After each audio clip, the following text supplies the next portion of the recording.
How to find recycle bin on any iPhone. Hey everyone, welcome back to the channel.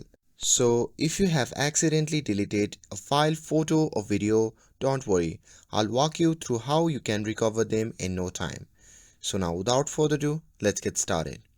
So first thing first, swipe over to the app library and search for the Files app.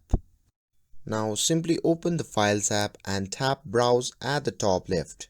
Now here simply scroll down and tap on recently deleted, and here you'll find all your recently deleted files. But note that photos and videos won't appear in the Files app because they have their own separate trash. And if you want to find deleted photos and videos in Photos app, simply open the Photos app, and from here you can simply scroll down under Utilities and tap on Recently Deleted.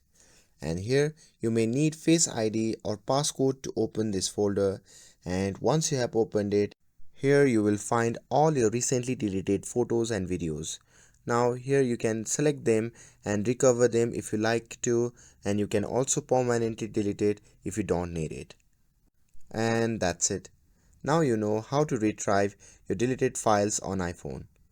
With this, if you found this video helpful, then don't forget to like, share and subscribe to get updated for more videos. Thanks for watching, and I'll see you in the next video.